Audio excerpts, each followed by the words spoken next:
தாழ்த்தப்பட்டோர் வன்கொடுமை தடுப்பு சட்டம் உருவாக்கப்பட்டது. அதற்கு பிறகுதான் அது 1995 நடைமுறைப்படுத்தப்பட்டது. அந்த சட்டம் குறித்து காவல்துறைக்கும் எந்த புரிதலும் இல்லை. ஆனால் அன்றைக்கே நம்முடைய தலைவர் உள்ளிட்ட பலர் இந்த சட்டம் எப்படி நடைமுறைப்படுத்த வேண்டும் என்கின்ற கோரிக்கையை முன்வைத்தார்கள். அதற்கு பிறகுதான் அந்த சட்டம் திருத்தப்பட்டு 2015 தாழ்த்தப்பட்டோர் வன்கொடுமை தடுப்பு சட்டம் உருவாக்கப்பட்டது. அந்த சட்டத்திற்கு முன்பிருந்த அந்த தாழ்த்தப்பட்டோர் வன்கொடுமை தடுப்பு சட்டம் 89 ஒரு 80 வகையான தீண்டாமை பிரிவுகளை வரையறுக்கின்றது. ஆனால் இந்த 2015 திருத்தப்பட்ட சட்டத்தின் அடிப்படையில் அது 1000க்கும் மேற்பட்ட தீண்டாமை கொடுமைகளை வகைப்படுத்துகின்றது. இது முழுக்க முழுக்க தாழ்த்தப்பட்டோருடைய வன்கொடுமைகளை சரி செய்வதற்கு, அதை எதிர்ப்பதற்கு, அதை பாதிப்பிலிருந்து விடுபடுவதற்காக உருவாக்கப்பட்ட சட்டம் அந்த சட்டம். அதற்கும் நாம் கேட்கக்கூடிய இந்த அந்த சட்டத்திற்கும் ரெண்டுக்கு வேறுபாடு இருக்கின்றது. இந்த சட்டத்தில் முழுக்க வெறும் தலித்துகள் மட்டும் பாதிக்கப்படவில்லை. நம்முடைய தலைவர் எழுச்சி தமிழர் அவர்கள் இப்பொழுது முழக்கமிடும் பொழுது அதை சொன்னார்கள். தாழ்த்தப்பட்டோருக்குள்ளேயும் இந்த சாதி ஆணவ படுகொலை நடக்கின்றன. பிற்படுத்தப்பட்ட சமுதாயத்திற்குள்ள இருக்கின்றது. சமீபத்திலே கோவில்பட்டி பக்கத்திலே கழுகுமலையிலே ஒரு பறையர் சமுதாயத்தை சேர்ந்த பல்லர் சமுதாயத்தை சேர்ந்த ஒரு கல்யாணம் முடிக்கும் பொழுது பல்லர்கள் சேர்ந்து பறையரை படுகொலை செய்து விட்டார்கள். ஆனால் அது இந்த தாழ்த்தப்பட்டோர் வன்கொடுமை தடுப்பு சட்டத்தில் இந்த SC/ST ஆக்கி வராது. அதே போல பிற்படுத்தப்பட்டவர்களுக்குள்ளேயும் அது நடக்கின்றது. வன்னியர் சமுதாயத்தை சேர்ந்தவர்கள், கவுண்டர் சமுதாயத்தை சேர்ந்தவர்கள் திருமணம் செய்யும் பொழுது அங்கே படுகொலை நடக்குது. இப்பொழுது சமீபத்திலே தென்காசியிலே கோனார் சமுதாயத்தை சேர்ந்தவர், அங்க இருக்கின்ற முக்குளத்தூர் சமுதாயத்தை சேர்ந்த ஒரு பொண்ணை காதலித்ததற்காக அங்கேயும் வெட்டி போட்டிருக்கிறார்கள். இது ஒட்டுமொத்தமான இந்த மானுட சமுதாயத்தின் பாதுகாப்புக்காக, இன்னமும் குறிப்பாக காதலிக்கின்ற இந்த இளைஞர்களுக்கு, காதல் திருமணம் செய்பவர்களுக்கு, சாதி மறுப்பு திருமணம் செய்பவர்களுக்கான ஒரு பாதுகாப்பை சட்டப்பூர்வமாக வழங்க வேண்டும். தாழ்த்தப்பட்டவர்களுக்குள்ளேயும் இந்த படுகொலை நடக்குது, தாழ்த்தப்பட்டவர் அல்லாதவர்களுக்குள்ளேயும் இந்த படுகொலை நடக்குது. இது SC/ST பொருந்தாது என்கின்ற அடிப்படையில் தான் இந்த ஆணவ படுகொலைகளை தடுத்து நிறுத்துவதற்கு தனி சட்டம் வேண்டும் என்று நாம் கோரிக்கை வைக்கின்றோம். ஆனால் பெரியாரியம் பேசக்கூடியவர்களா இருக்கக்கூடியவர்கள் அல்லது அம்பேத்கரியம் பேசக்கூடியவர்களா இருப்பவர்கள் கூட இந்த சட்டம் தேவையில்லை என்கின்ற அடிப்படையிலே சொல்கிறார்கள். இன்றைக்கு ஒரு கோரிக்கையை எழுப்புகின்றார்கள். குற்றப்பரம்பரை சட்டத்தை மீண்டும் நடைமுறைப்படுத்த வேண்டும் என்று கோரிக்கையை முன்வைக்கிறார்கள். தோழர்களே, விடுதலை சிறுத்தைகள், நம்முடைய தலைவர், மகத்தான தலைவர் எழுச்சி தமிழர் தொல்காப்பியன் திருமாவளவன் அவர்கள் நம்மை எல்லா சமுதாயத்தையும் நேசிப்பதற்கான கோட்பாட்டை நமக்கு முன்வைத்திருக்கிறார்கள். இன்றைக்கு குற்றப்பரம்பரை சட்டத்தை நடைமுறைப்படுத்த வேண்டும் என்று கோரிக்கை வைப்பவர்களுக்கு நாம் இந்த போராட்டத்தின் வாயிலாக சொல்ல விரும்புவது, 1827 இந்த குற்றப்பரம்பரை சட்டம் பிரிட்டிஷ்காரர்களால் கொண்டு வரப்பட்டது. பஞ்சாப் மாநிலத்தில் தான் முதலில் நாடோடிகளை கட்டுப்படுத்துவதற்காக, குற்றப்பரம்பரை குற்ற செயல்களை செய்யக்கூடியவர்களை கண்டிப்பதற்காக, அவர்களை தண்டிப்பதற்காக கொண்டு வரப்பட்டது.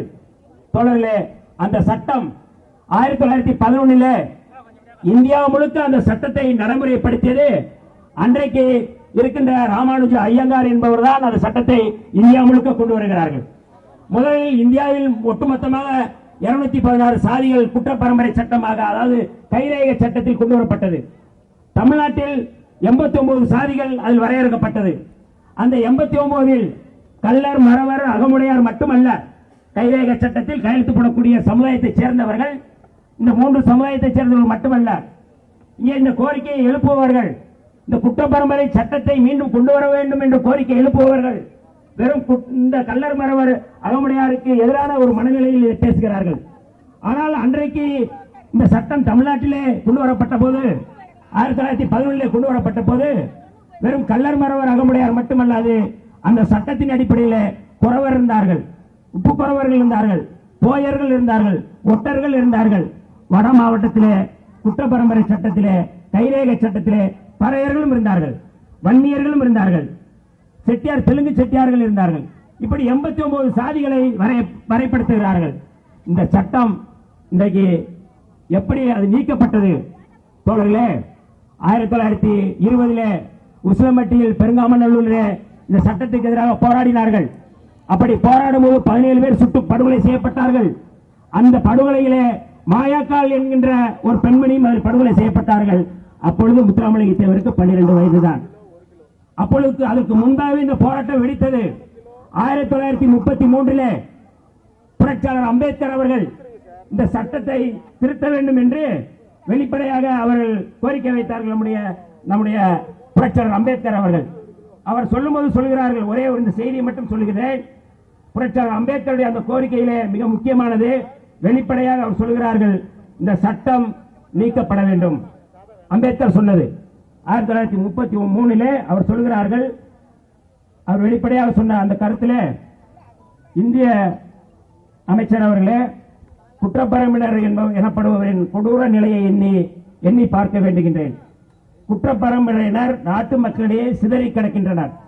மும்பையில் எனக்கு ஏற்பட்ட அனுபவத்திலிருந்து பேசுகின்றேன். இவர்கள் இன்றைக்கு மிக மோசமான நிலையில் இருக்கிறார்கள்.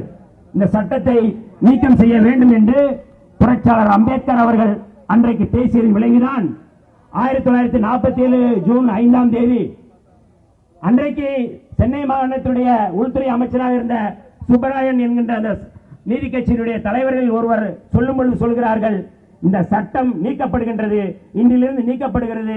இந்த சட்டம் நீக்கப்படுவதற்கு காரணம் புரட்சியாளர் அம்பேத்கர் அவர்கள் சொன்ன கருத்துதான் காரணம் என்று அன்றைக்கு 1947 சொல்கிறார்கள். சுதந்திரத்திற்கு முன்பு தோழர்களே, இந்த சட்டம் நீக்கப்படுவதற்கு இன்றைக்கு குற்றப்பரம்பரையை சேர்ந்த கள்ளர் மறவர் அகமுடையாரை சேர்ந்த அந்த சமூகத்தினர் இன்றைக்கு குற்றப்பரம்பரையிலிருந்து வெளியேறுவதற்கு காரணம் புரட்சியாளர் அம்பேத்கர் அவர்கள்.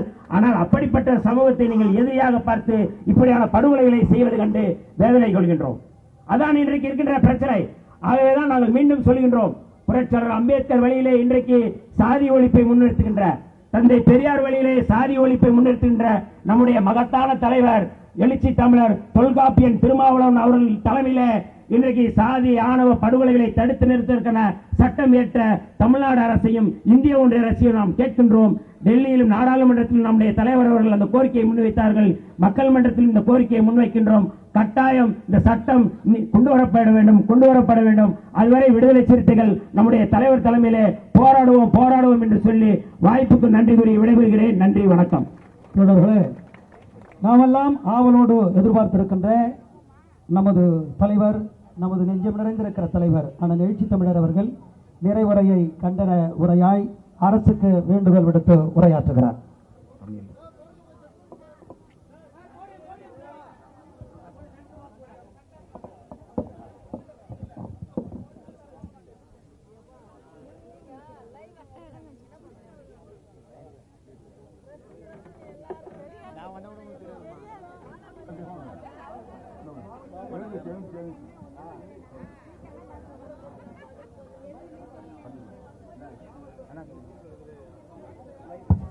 மாவட்ட செயலாளர் சைதை ஜேக்கப் அவர்கள் தலைவர் எழுச்சி தமிழர் அவர்களுக்கு ஆடை போர்த்தி சிறப்பிக்கிறார். தோழர்களே, தனது சிறிய தாயார் மருத்துவமனையில் செயற்கை சுவாசம் இறங்கிக் கொண்டிருக்கிற இந்த நிலையிலும் இயக்க நலன், மக்கள் நலன், சமூக நலன் என்கிற அக்கறையை முன்னிறுத்தி நேற்றைக்கே தலைவர் எழுச்சி தமிழர் அவர்கள் சென்னையில் ஒரு பொதுக்கூட்டம், அதனைத் தொடர்ந்து இப்பொழுது ஆர்ப்பாட்டம், இன்று மாலை அரூரில் ஒரு மாபெரும் அங்கீகார வெற்றி விழா பொதுக்கூட்டம், இப்படி தொடர்ந்து இந்த மக்களின் நலனுக்காகவே தன்னை நிலைநிறுத்திக் கொண்டு போராட்ட களத்தை முன்னெடுத்து வருகிற தலைவர் எழுச்சி தமிழர் அண்மையில் நெல்லையில் நடைபெற்ற ஆர்ப்பாட்டத்தில் நான் ஆற்றிய உரை இப்போது சாதிய வன்மமும் சட்டத்தின் தேவையும் என்ற பெயரில் ஒரு நூலாக கரிசல் பதிப்பகத்தின் சார்பில் வெளியிடப்படுகிறது. கட்சியின் முன்னணி பொறுப்பாளர்கள் அனைவரும் ஆளுக்கு ஒரு படியை பெற்றுக் கொள்கிறார்கள்.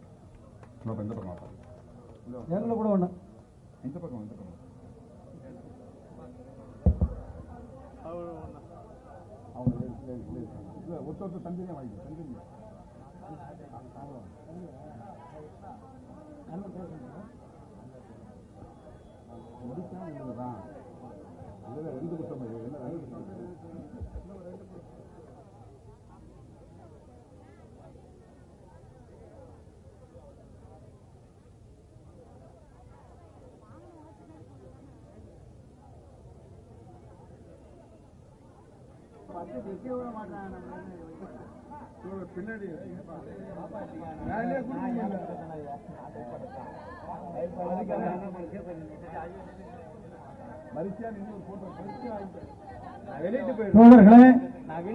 தலைவர் அவர்கள் கவின் படுகொலையை கண்டித்து உரையாற்றிய அந்த செய்தி கரிசல் பதிப்பகத்தின் சார்பில் தலைவர் அவர்கள் வெளியிட நம்முடைய முன்னணி தோழர்கள் பெற்றுக் கொண்டிருக்கிறார்.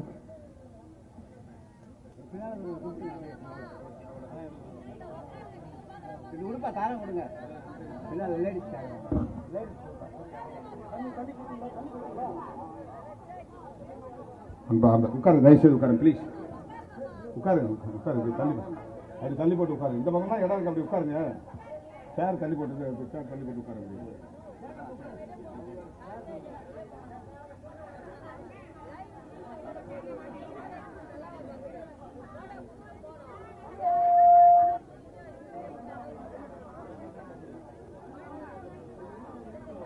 அன்பார்ந்த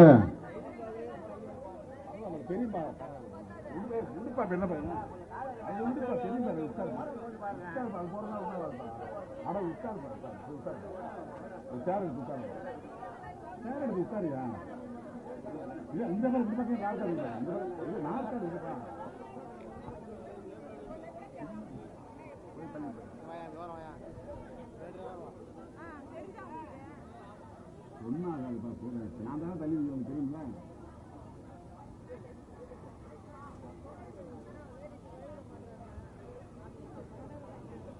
ஆறுமுகமங்கலம் கவின் செல்வ கணேஷ் ஆணவ படுகொலையை கண்டித்தும் ஆணவ படுகொலைகள் தடுப்புச் சட்டம் இயற்ற வலியுறுத்தியும் சென்னை, செங்கல்பட்டு, காஞ்சிபுரம், திருவள்ளூர் ஆகிய மாவட்டங்களின் சார்பில் ஒருங்கிணைக்கப்பட்டுள்ள இந்த மாபெரும் கண்டன ஆர்ப்பாட்டத்தில் பங்கேற்று சிறப்பித்துக் கொண்டிருக்கிற மாவட்ட செயலாளர்கள், சென்னை மாவட்ட ஒருங்கிணைந்த சென்னை மாவட்ட செயலாளர்கள் ஜேக்கப், கரிகால் வளவன், தா இளையா, சாரநாத், வேலுமணி, சேத்துப்பட்டி இளங்கோ, அப்புன், சவுந்தர், உஷாராணி, இளங்கோவன், தேவ ஞான முதல்வன் ஆகிய தோழர்களே, செங்கல்பட்டு மாவட்ட செயலாளர்கள் காஞ்சி, தமிழினி, கேது என்கிற தென்னவன், கனல்விழி, பொன்னிவளவன், விபினேசர், திருநீர்மலை ஆகிய தோழர்களே,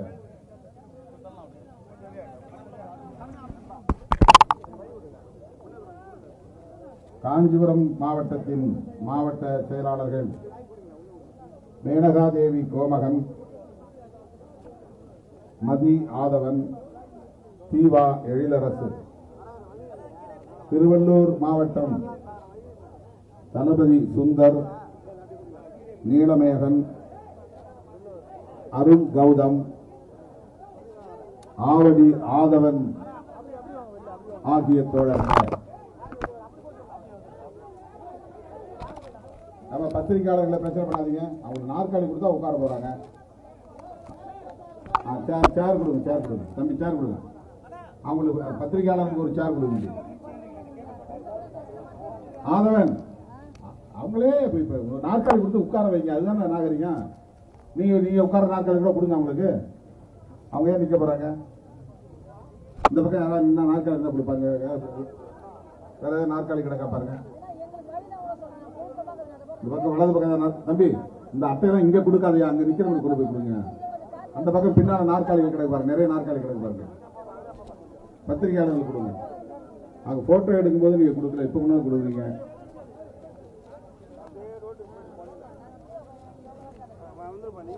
சென்னை, செங்கல்பட்டு, காஞ்சிபுரம், திருவள்ளூர் மாவட்டங்களை சார்ந்த மாவட்ட செயலாளர்களே,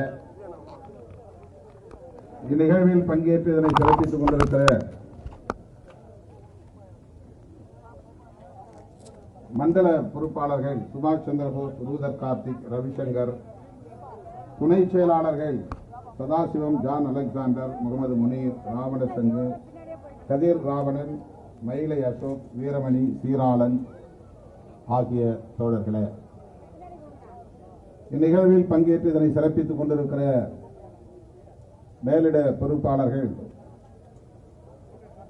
துணை பொதுச் செயலாளர்கள் வன்னியரசு அவர்களே, வழக்கறிஞர் எழில் கரோலின் அவர்களே, அரசியல் குழு செயலாளர் நீலவானத்து நிலவன் அவர்களே, அமைப்பு செயலாளர் பே தமிழினியன் அவர்களே, மகளிர் விடுதலை இயக்கத்தின் மாநில செயலாளர் இரா நற்சோனை அவர்களே, ஆதிமொழி வி ஆர் ஜெயந்தி உள்ளிட்ட கௌதமன் கோபு அவர்களே மற்றும் ரியல் மா ரஜினி, பாண்டுரங்கன், கிண்டி மணி, பழ கார்த்திக், அருண்குமார், லியோ, சைதை லியோ, குங்கு, வரதா, லோகநாதன், பிரசன்னா, பாலாஜி, மார்க்கெட் ரவி, பாசு, தென்னவன், ஜானகிராமன், ராஜேஷ், கோபி, ராஜ், நந்தா உள்ளிட்ட தென்சென்னை பகுதியை சார்ந்த முன்னணி செயல் வீரர்களே மற்றும் இந்த நிகழ்வில் பங்கேற்று இதனை சிறப்பித்துக் கொண்டிருக்கிற தகடூர் தமிழ்ச்செல்வன் உள்ளிட்ட இயக்கத்தின் மூத்த பொறுப்பாளர்களே, மாமன்ற உறுப்பினர் யாழினி அவர்களே, வழக்குரைஞர் அணியின் மாநில செயலாளர் பார்வேந்தன் அவர்களே, சூகா விடுதலை செழியன் அவர்களே, சங்கத் தமிழன் அவர்களே, திரளாக கூடியிருக்கிற என் உயிரின் உயிரான விடுதலை சிறுத்தைகளே, உங்கள் அனைவருக்கும் என்னுடைய பணிவார்ந்த வணக்கத்தை தெரிவித்துக் கொள்கிறேன். பெயர்கள் விடுபட்டிருந்தால் பொறுத்தருள வேண்டுகிறேன். 12:30 மணிக்கு நான் விமான நிலையம் சென்று விமானம் பிடித்து திருச்சி வழியே பெரம்பலூர் செல்ல வேண்டும். மிகவும் கவலைக்கிடமான நிலையில் எனது சிற்றன்னை மருத்துவமனையில் அனுமதிக்கப்பட்டிருக்கிறார். இந்த ஆர்ப்பாட்டத்தை தள்ளி வைக்கிறோம் என்று ஜேக்கப், வன்னியரசு போன்றவர்களின் இடத்திலே நேற்று சொன்னார்கள். நானும் அதற்கு முதலில் தள்ளி வைப்பதுதான் சரியாக இருக்கும் என்று மிகுந்த துயரத்தோடு பதிலிருத்தேன். ஆனாலும்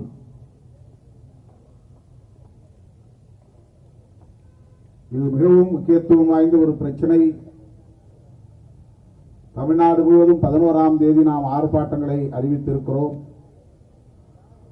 11ஆம் தேதி நான் புதுதில்லிக்கு செல்ல வேண்டும் என்பதனால் 9ஆம் தேதியே இந்த ஆர்ப்பாட்டத்தை சென்னையிலே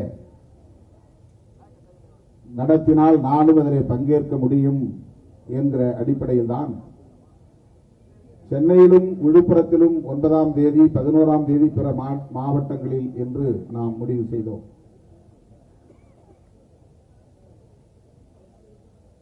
சின்னம்மா அவர்களின் உடல் நலம் மிகவும் கவலைக்கிடமான ஒரு நிலையிலே, சுய நினைவற்ற நிலையிலே செயற்கை சுவாசத்தில் இருக்கிறார். கை கால்கள் கூட அசையவில்லை என்கிற ஆபத்தான நிலை. என்றாலும் இதனை தள்ளி வைத்தால் மறுபடி நடத்துவதற்கான சூழல் அமையாதோ என்கிற ஒரு கவலை எனக்கு மேலிட்டது. அடுத்தடுத்து வரக்கூடிய நாட்களில் மழை பெய்யும் சூழலும் இருக்கிறது. எனவே அறிவித்து போராட்டம் நடக்காமல் போய்விட்டது என்கிற ஒரு நிலை ஏற்பட்டு விடக்கூடாது என்ற எண்ணம் மேலிட்டது. எனவேதான் நான் பெரம்பலூரில் இருந்தே முகநூல் நேரலையில் 9ஆம் தேதி திட்டமிட்டவாறு ஆர்ப்பாட்டம் சென்னையிலும் விழுப்புரத்திலும் நடக்கட்டும், அதேபோல் இன்று இரவு அரூரிலே நடைபெறவிருக்கிற தீர்மான விளக்க பொதுக்கூட்டமும் தள்ளி போட வேண்டாம், நடக்கட்டும் என்று அறிவித்தேன். வலியோடு எடுத்த முடிவுதான், ஒரு கடினமான முடிவுதான்.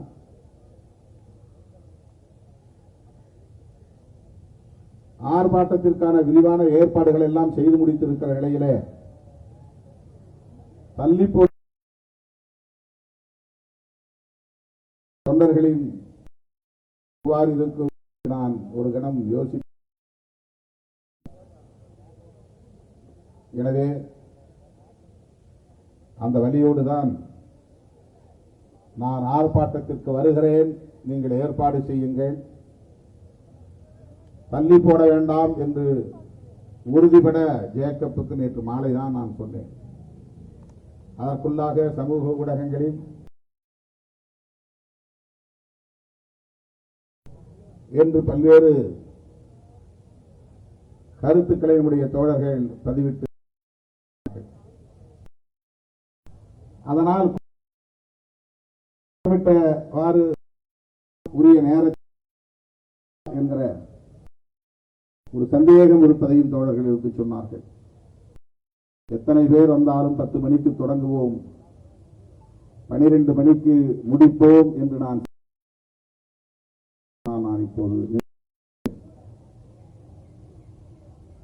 விரிவாக பேச வேண்டும், நெடுநேரம் பேச வேண்டும்.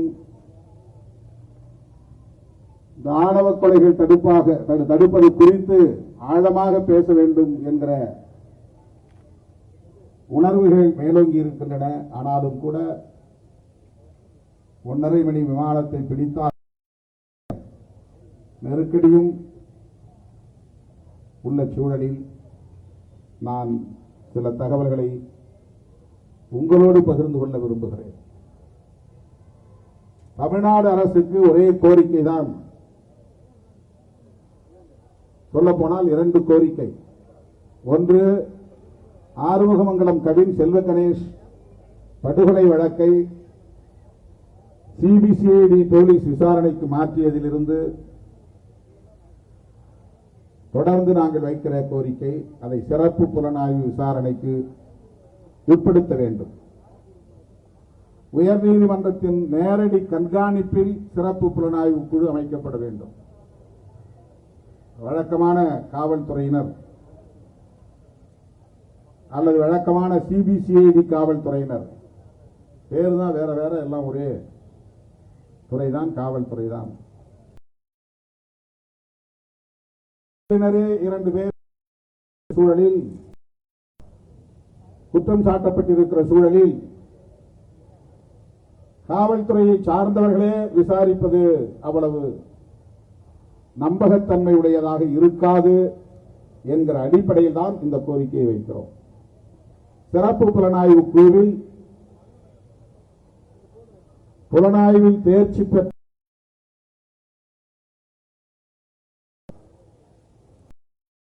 நீதித்துறையை சார்ந்தவர்களை நியமிக்கலாம்.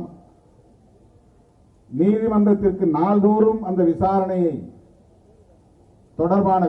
தொடர்பான அறிக்கையை சமர்ப்பிக்க வேண்டும் என்கிற வகையில உயர்நீதிமன்றத்தின் கண்காணிப்பின் கீழ் இயங்கக்கூடிய சிறப்பு புலனாய்வு குழு. ராஜீவ்காந்தி படுகொலை நடந்த போது கார்த்திகேயன் ஐஏஎஸ் தலைமையில் சிறப்பு புலனாய்வு குழு போட்டாங்க. கார்த்திகேயன் ஐஏஎஸ், அவர் ஐபிஎஸ்சி படிக்கல, அவருக்கும் புலனாய்வுக்கும் இதற்கு முன்பு எந்த தொடர்பும் கிடையாது. சிபிசிஐடி மாதிரி ஒரு துறையிலும் அவர் பணியாற்றியவர் இல்லை. சிபிஐ போன்ற புலனாய்வு துறையிலும் அவர் பணியாற்றியவர் இல்லை. ஆனாலும் கூட அவர் தலைமையிலே ராஜீவ்காந்தி படுகொலை வழக்கை விசாரிப்பதற்கு குழு அமைக்க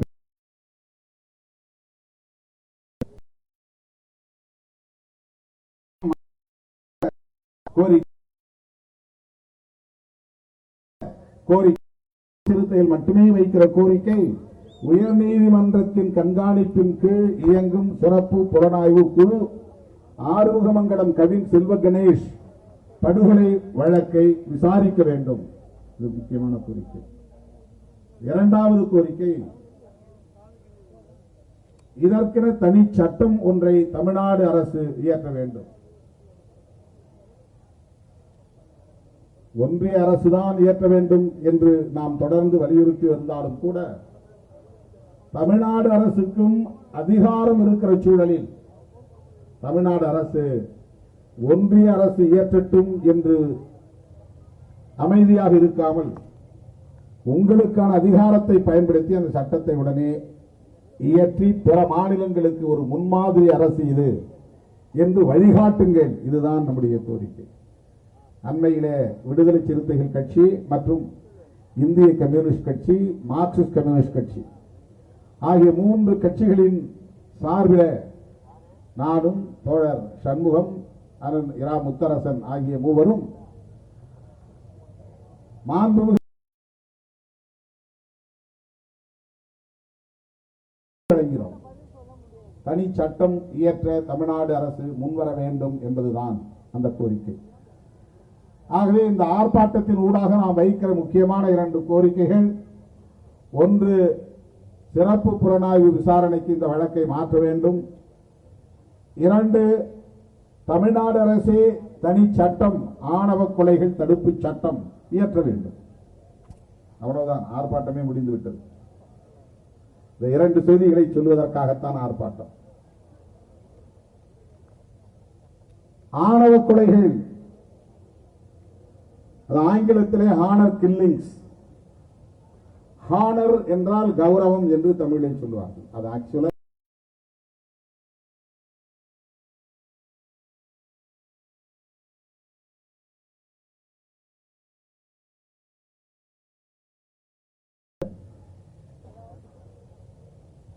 அது மான பிரச்சனை. மானம், தன்மானம், குடும்ப மானம், சாதி மானம், சமூக மானம். இப்படி இந்த இந்திய சமூக அல்லது இந்து சமூக கட்டமைப்பிலே சாதிக்கென்று ஒரு தனி மானம் இருக்கிறது என்கிற உளவியல் இங்கே கட்டமைக்கப்பட்டிருக்கிறது. நான் யார் தெரியுமா? இந்த சாதி. இந்த சாதிக்கிற ஒரு கௌரவம் இருக்கு சமூகத்தில். இப்படி சாதி கௌரவம் இந்த சமூகத்தில் காலம் காலமாக கற்பிதங்களால் கட்டமைக்கப்பட்டுள்ளது. சாதி விட்டு சாதி திருமணம் செய்தால் அது பெண்ணை பெற்ற சாதிக்கோ அல்லது ஆணை பெற்ற சாதிக்கோ ஒரு இழுக்கு ஏற்படுகிறது. எங்க சாதியில் இருக்கிற மற்றவங்க எங்களை மதிக்க மாட்டாங்க, இதுதான் பிரச்சனை. 10 மாதம் சுமந்து பெற்ற பிள்ளையை பாலூட்டி சீராட்டி தாளாட்டி வளர்த்த பிள்ளையை கூட சாதியில் உள்ள மற்றவர்கள் எங்களை மதிக்க மாட்டார்கள், எங்களை இழிவுபடுத்துவார்கள், சமூகத்திலிருந்து எங்களை விலக்கி வைப்பார்கள், அது எங்களுக்கு மானக்கேடு. எனவே பெற்ற பிள்ளையையும்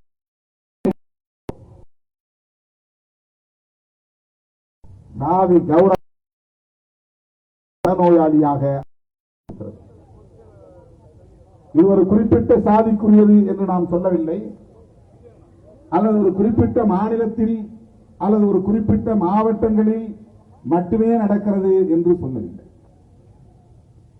இந்தியா முழுவதும், இன்னும் சொல்ல போனால் உலகத்தில் எந்த நாட்டில் இருந்தாலும் இந்துக்கள் இருக்கிற இடங்களில் இது நிகழ்கிறது. இது இந்து உளவியலாக இருக்கிறது. சாதி உளவியல் என்பது இந்து சமூக உளவியல். அந்த சாதி உளவியல் என்பது ஒரு போலி கௌரவத்தை இங்கே கட்டி எழுப்பியிருக்கிறது. சாதி கலப்பு ஏற்பட்டுவிடக் கூடாது என்பதிலே கவனமாக இருக்கிறது. இது காலங்காலமாக இருந்து வருகிற ஒன்று. பிஜேபி தோன்றாததற்கு முன்பே இருக்கிறது. RSS உருவாவதற்கு முன்பே இந்த சமூகத்தில் இருக்கிறது. மதுரை வீரன் அப்படித்தான் மாறுகால் மாறுகை வெட்டப்பட்டான். காத்தவராயன் ஆரியமாலா கதை அதைத்தான் சொல்லுகிறது. எப்படியோ முருகன் தப்பித்து விட்டான், குரத்தியை அவன் திருமணம் செய்தான், அது 2வது கல்யாணங்கிறதுனால விட்டுட்டாங்க. முருகனை வெட்டி சாய்க்கவில்லை, அல்லது வள்ளியை ஆணவ கொலை செய்யவில்லை. அது எந்த காலம் என்று நமக்கு தெரியாது. அது புராண கதையாகவும் இருக்கலாம், நிகழ்ந்த உண்மையான வரலாற்று கதையாகவும் இருக்கலாம். ஆனால் அதில் சாதி விட்டு சாதி திருமணம் செய்வது என்கிற ஒரு கருப்பொருள் இருக்கிறது, ஒரு கண்டென்ட் இருக்கிறது. முருகன் வள்ளி என்கிற குரத்தியை திருமணம் செய்து கொண்டான். இன்றைக்கு குறவன் குரத்தி என்பது சமூக மதிப்பீடு என்பது வேறு. முருகன் வாழ்ந்த காலத்தில் குறவன் குரத்திக்கு என்ன சமூக மதிப்பீடு இருந்தது என்று யாருக்கும் தெரியாது, நமக்கு தெரியாது. அதற்கான தரவுகள் இல்லை. ஒவ்வொரு காலத்திலும் வெவ்வேறு மதிப்பீடுகள் இருக்கின்றன.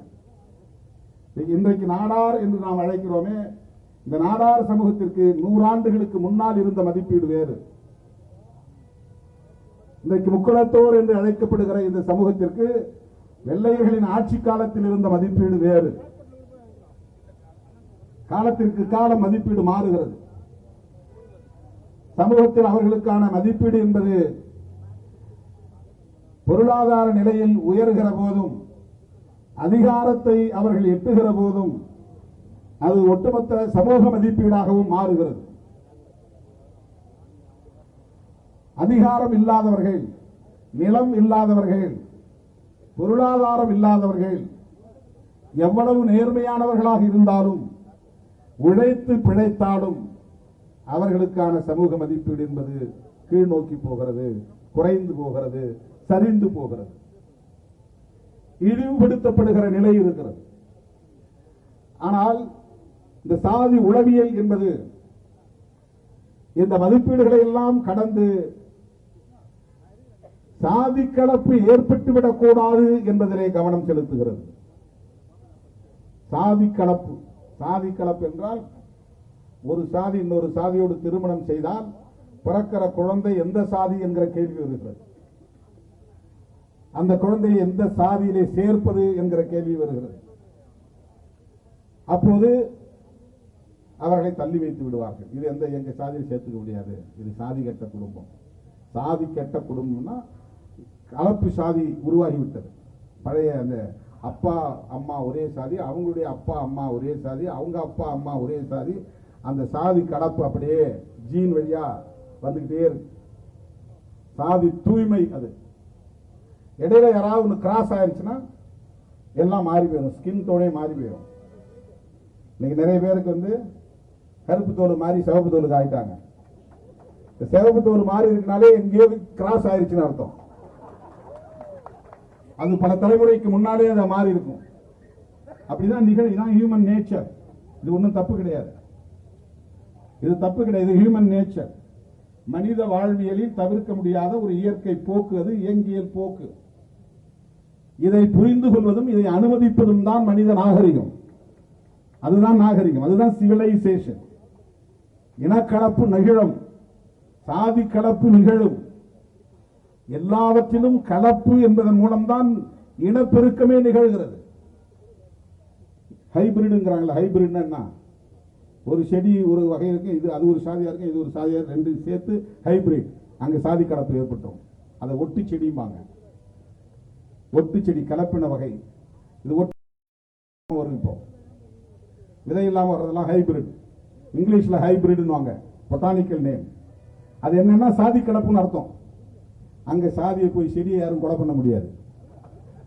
இந்த செடியும் அந்த செடியும் ஒன்னா சேர்ந்து புது செடி உருவாயிருச்சு. அதுக்கு என்ன பேரு? இந்த மாம்பழம் நாட்டு மாம்பழம் தான் நாட்டு மாம்பழம். நாட்டு மாம்பழத்தில் வந்து ரொம்ப சுவை இருக்காது, அது ஒரு மாதிரி இருக்கும். சுவை கூடணும், சதை அதிகமாக இருக்கணும், கொட்டை சின்னதாக இருக்கணும், இல்லைன்னா கொட்டையை இல்லாமல் இருக்கணும். அதுக்கு கலப்பு உருவாக்குறான். அப்பதான் நிறைய உற்பத்தி. கலப்பு ஏற்பட்டால் தான் நிறைய உற்பத்தி. கலப்பு ஏற்பட்டால் தான் நிறைய ஃப்ளஷியான ஃப்ரூட்ஸ் கிடைக்கும், சதைப்பற்றுள்ள பழம் கிடைக்கும், சுவையுள்ள பழம் கிடைக்கும். இதை மனிதன் கண்டுபிடிச்சிருக்கிறான். மனித இனத்திலும் அப்படித்தான் கலப்பு ஏற்பட்டுத்தான் ஞானிகள் உருவாகிறார்கள். ஒரே சாதிக்குள்ள அக்கா புள்ள அத்தை புள்ள அக்கா புள்ள அத்தை புள்ளன்னு கல்யாணம் நொண்டி காலும், அதாவது காலு ஊனமும் கை ஊனமும் பார்வை இழந்தும் உடல் அங்ககீனமும் ஏற்படும். கை கால் அங்ககீனம் ஏற்படுறது என்னன்னா ஒரே சாதிக்குள்ள அகமண முறை வர்றதுனால தான் வருது. பேச்சு வழக்கில் ஒன்றி அது வேற மாற்றுத்திறனாளிகள் வருத்தப்படுவாங்க. அதற்காக வருந்துகிறேன், சொல்லக்கூடாதுதான். நாமும் சேர்ந்துதான் அந்த பிரச்சாரம் பண்றோம்.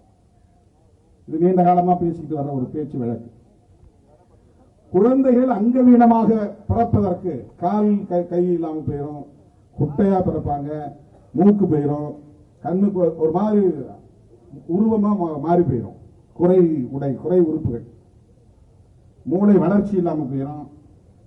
இதெல்லாம் எதனால வருதுன்னா சொத்து போயிடக்கூடாதுன்னு அக்கா பிள்ளைக்கு அத்தை பிள்ளைக்கு மாறி மாறி ஒரே வீட்டுக்குள்ளே கல்யாணம் பண்ணிக்குவாங்க. இப்படி அப்படி சுத்தி வந்து அக்கா முறை வருது தங்கச்சி முறை வருதுன்னா அது பரவாயில்ல விடுறான் பாப்போம். ஏன்னா சொத்து செய்யறது இல்லை. ஏக்கர் கணக்கில் சொத்து, நகை நட்டு, ஆடு மாடு, ஆணவ கொலைகள் நடப்பதற்கு சொத்து ஒரு காரணம். இவ்வளவு சொத்து சேர்த்து வச்ச கடைசியில் போய் இந்த பயிருக்கு கொடுக்கணுமா? அதான் உங்களுக்கு பிரச்சனையே. சாதி மட்டும் சாதி கௌரவம் மட்டும் காரணம் கிடையாது. ஒரே ஒரு பொம்பளை பிள்ளை, அந்த பொம்பளை பிள்ளைக்காக நான் இவ்வளவு சொத்து சேர்த்து வச்சிருக்கிறேன், இதெல்லாம் எங்க போய் கொடுப்பேன் நானு? யாரோ ஒரு பையன் தெருவில் போனவன் திடீர்னு லவ்னு வந்து என் பிள்ளைய அழைச்சிட்டு போயிட்டான், இவ்வளவு சொத்தையும் அவனுக்கும் அவன் குடும்பத்தை சார்ந்தவங்களுக்கு போய் சேரணுமா? இதுதான் பிரச்சனைங்க. எக்கனாமிக்கல் ஃபேக்டர் இருக்குதுக்குள்ள. ஒரே சாதிக்குள்ளே கூட ஏழையா இருந்தா கொடுக்க மாட்டான். அவன் ஒண்ணும் இல்லாத பையன் என் பிள்ளை கொண்டு போய் கஞ்சி ஊத்துவானா?